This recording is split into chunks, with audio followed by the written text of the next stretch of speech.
Olá, doutores, tudo bem?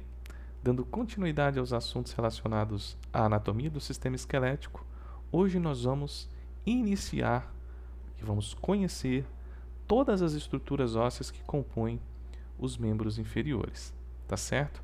Especificamente nessa videoaula, nós vamos falar sobre os ilíacos, que são os ossos que vão aí compor a nossa pelve, também chamada de bacia.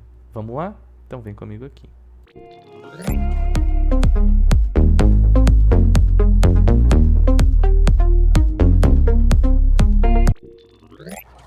Muito bem, pessoal, olha só, eu peço licença a vocês para poder desligar minha facecam, uma vez que as imagens que serão apresentadas aqui, elas serão de fundamental importância para o estudo desses sistemas, tá certo? Ou desse sistema. E na medida do possível, eu reapareço aqui com vocês para a gente poder discutir algumas particularidades dentro do contexto que será aqui apresentado, tá certo? Gente, primeiro, quando se pensa em ossos dos membros inferiores, é importante que você saiba que está aqui representado, né? Que os ossos que constituem os membros inferiores, eles são divididos em duas regiões distintas. A primeira região é o que nós chamamos de cíngulos dos membros inferiores. Professor, quais são as estruturas ósseas que compõem os cíngulos dos membros inferiores? São os ilíacos. Nós temos aqui o ilíaco da direita e o ilíaco da esquerda, tá certo? Bem, então nós temos a primeira parte, os cíngulos, e a segunda parte é o que nós chamamos de parte livre. Então está aqui representado o ilíaco, tá certo? Que compõe os cíngulos, e a parte livre. A parte livre é composta ou representada pelos ossos da coxa, no caso aqui o fêmur, pela patela, pela tíbia, pela fíbula e pelos ossos que compõem os pés, uma vez que os ossos dos pés são divididos anatomicamente em tarso, metatarso e falanges, tá certo? E aí está a representação. Nós temos o ilíaco, perfeito, o sacro não faz parte, ele está aqui representado somente. Aí vem o fêmur, a patela, a tíbia, a fíbula. E aí os ossos dos pés, anatomicamente, são divididos em ossos do tarso, do metatarso e das falanges. Ou seja, quando a gente analisa todas as estruturas ósseas, nós temos aqui 31 ossos divididos em duas regiões, os cíngulos e a parte livre. Ok, gente? Vou dar aqui, passar os principais pontos para que vocês possam anotar. Perfeito? Deem um pause aí, anotem, porque são pontos importantíssimos. E eu vou dando sequência por aqui, tá? Agora, é importante que você saiba que o ilíaco, ele é constituído pela fusão de três ossos, tá certo? Então, nós temos aqui três ossos que vão dar origem aos chamados ilíacos. Aí nós temos o ilíaco aqui representado, né? Observe que nós temos aqui no ponto médio sacro, a sínfise púbica, a articulação sacroilíaca, o promontório do sacro, o acetábulo e o forame obturado. Bem, o que a gente pode destacar sobre todas essas estruturas que estão aqui representadas? Primeiro, observe que o ilíaco ele se articula ventralmente por meio da sínfise púbica com o ilíaco da outra extremidade, ou seja, o ilíaco da direita se articula com o ilíaco da esquerda por meio da articulação sinfisal ou da sínfise púbica que está aqui representada, tá? Então, na região ventral, nós temos a união dos ilíacos por meio da articulação da sínfise púbica. Agora, posteriormente, se você observar, o ilíaco ele se articula com o sacro, articulação conhecida como articulação sacroilíacas, perfeito? Observe que aqui existe uma formação de um anel, ou seja, semelhante a um anel, né? Então, o anel formado pelos ossos do quadril, ou seja, pelos ilíacos, por meio da articulação sacroilíaca e por meio da articulação, né? Aqui a articulação sacroilíaca e por meio da articulação da sínfise púbica, vai formar uma estrutura em forma de arco, que a gente chama, né, de pelve ou também de bacia, tá certo? Agora, existe uma cavidade aqui, que é chamada de acetábulo. Professor, esse acetábulo é onde a cabeça do fêmur se encaixa no ilíaco? Exatamente. Ou seja, quando a cabeça do fêmur se encaixa no ilíaco, aqui ó, nós temos a articulação coxo-femoral, que é a articulação entre cabeça do fêmur e o acetábulo do ilíaco. E se vocês observarem na região inferior aqui, ó, nós temos quem? O maior forame do corpo humano, que é o forame obturado, tá certo? Bem, ó, esses são os principais pontos. Podem dar um pause, façam as anotações, ou façam, melhor dizendo, né? Para que vocês tenham todos esses aspectos aqui muito bem descritos, ok? Bem, agora, dando continuidade ao que eu havia falado, quando se pensa no ilíaco, o ilíaco ele é composto por 3 ossos. Então, quando um recém-nascido ele nasce, esses ossos aqui, ó, eles vão iniciar o processo ao longo do desenvolvimento, ao longo do crescimento dessa criança, eles vão se fusionar. Ou seja, quando se pensa no ilíaco, ele é composto por 3 ossos separados por cartilagem e ao longo do desenvolvimento, ao longo do crescimento, eles se calcificam, tá? Por volta, basicamente assim, a fusão completa ocorre por volta dos 23 anos. Então, o que pode ser perguntado para vocês em uma prova de anatomia? Anatomicamente, o ilíaco ele é composto por 3 ossos. Verdadeiro. Quais são esses 3 ossos? Nós temos o íleo, que é essa parte aqui, ó, superior. Nós temos o isquio, que é essa parte inferior aqui, ó, perfeito. E nós temos o pubis. De maneira geral, o pubis aqui, ó, é onde a gente observa, bem aqui na sua extremidade, a formação da sínfise púbica. O isquio é onde você está sentado aí, se você estiver sentado nesse momento. Então, você senta sobre o isquio, tá certo? E aqui estão as principais características, né? Os principais acidentes ósseos que a gente pode observar onde? No ilíaco, bem como algumas estruturas, algumas formas importantíssimas do ilíaco. Então, nós temos aí, ó, anatomicamente, o ilíaco é dividido em íleo, isquio e pubis, ok? Bem, então nós observamos aqui na região posterior do ilíaco uma protuberância óssea. E essa protuberância óssea a gente chama de espinha ilíaca póstero-superior. Por que póstero-superior, professor?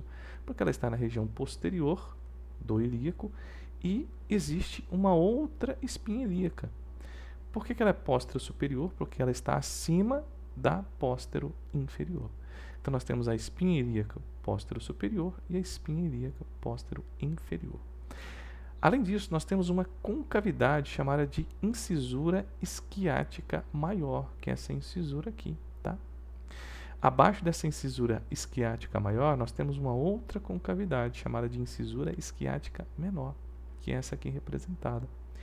Entre a incisura isquiática maior e menor, nós temos uma espinha. Observa aqui, ó, essa protuberância chamada de espinha isquiática, tá? E aí, mais uma vez, a representação de quem? Do forame obturado. Lá em cima, gente, nós temos a crista ilíaca, que é um ponto de referência muito interessante, principalmente para alguns aspectos da clínica, administração de fármacos, tá certo? Vejam que abaixo da crista ilíaca nós temos o tubérculo, né? Que é um ponto de fixação aí de músculos e nervos. Aí abaixo do tubérculo nós temos a asa do ilho, que é essa estrutura aqui, ó, ok? Abaixo da asa do ilho nós temos a espinha ilíaca, anterosuperior. Veja, por que ela é chamada de espinha ilíaca anterosuperior? Primeiro, é uma projeção óssea e ela se encontra acima da espinha ilíaca antero-inferior. Entre a espinha ilíaca antero-superior e antero-inferior, nós temos quem? Nós temos o corpo do ilho, tá certo? E observe mais uma vez a representação de quem? Do acetábulo, que é a concavidade pela qual a cabeça do fêmur se encaixa, formando a articulação coxo-femoral, ok? A representação aí da incisura do acetábulo, tá certo? Abaixo dele nós temos o tubérculo púbico. Eu vou falar, se a gente tiver um tempinho, um pouco sobre as características do tubérculo. E o ramo do isquio, tá Tá certo, gente? Ó, esses são os principais pontos relacionados à divisão anatômica do ilíaco. Perfeito? Muito bem. E aí mostrando agora de maneira muito mais nítida a vocês, ó, a composição anatômica dos ossos do quadril, no caso o ilíaco. Veja aqui, ó, nós temos aqui a representação do ilho. Olha aqui onde ele está representado. Ok? Depois o isquio, ok? E aqui o pubis. Perfeito? Então, anatomicamente, o ilíaco ele é dividido em ilho, isquio e pubis. Beleza, gente? E aí, a gente vai para algumas considerações pelas quais eu já havia falado somente da nomenclatura, dessas características do ilíaco. Então, está aí representado, né, anatomicamente, a divisão anatômica do ilíaco em ilho, isquio e pubis. Tá certo? Bem, nós temos aí as espinhas ilíacas antero-superior, antero-posterior, póstero-superior e póstero-inferior. As espinhas, elas atuam como ponto de fixação para os tendões dos músculos e ligamentos do tronco, quadril e coxas. Tá certo? Então elas são pontos de fixação desses tendões, tá?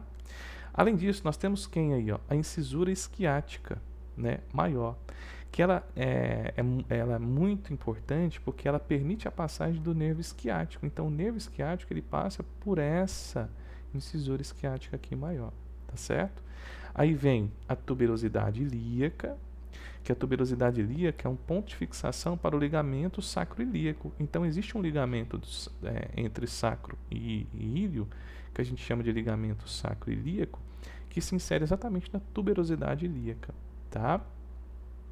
Aí vem a face auricular. Professor, essa face auricular, que é essa aqui representada, ela serve para quê? Observe o formato dessa face auricular. É ela que se articula com o sacro, é ela que se encaixa no sacro, formando a articulação sacroilíaca. Aí vem, né, a crista ilíaca, aqui em cima, ok? As linhas arqueadas e pectínea, que são linhas muito nítidas no nosso ilíaco, perfeito? Vem o forame obturado, que serve para passagem de vasos e nervos, que é o maior forame do corpo humano, certo? E a sínfise púbica, né? Que é a sínfise que vai formar a articulação dos ossos do quadril, perfeito? Então é muito importante que você entenda que existe aqui, ó, na sínfise púbica, a articulação entre os dois ilíacos e na face auricular, a articulação entre o ilíaco e o sacro. Beleza, gente? Bem, tendo em vista essas considerações, aí a gente vai para aqueles pontos que vocês já sabem, ó. Ramo superior do pubis, né, que é só um ramo aqui representado, que está acima do pubis, por isso que ele é chamado de ramo superior do pubis. Nós temos o tubérculo púbico, perfeito? A crista púbica, que é uma crista, uma projeção óssea, a espinha esquiática, a incisura esquiática menor, porque nós temos a maior ali em cima, que também passa por ela nervos e vasos. Nós temos o ramo do isquio e o ramo inferior do pubis, tá certo? Uma coisa interessante para se falar sobre a articulação da sínfise púbica é que durante o processo de gestação, né, a mulher ela produz o hormônio chamado de relaxina, produzido principalmente a nível de ovário, a nível de placenta. E esses hormônios promovem o relaxamento dessa articulação. Para quê? Para que a mulher ela possa permitir a passagem do bebê durante o parto. Beleza, gente? Olha, deixa eu modificar minha webcam aqui e deixa eu passar aqui os pontos que são importantíssimos para vocês, né? Bem, eu espero que vocês tenham gostado desse conteúdo, espero que vocês aproveitem esse conteúdo, né? Se você gostou, se esse conteúdo te ajudou de alguma forma, compartilhe para que ele possa ajudar mais pessoas. No mais, um grande abraço e até a próxima.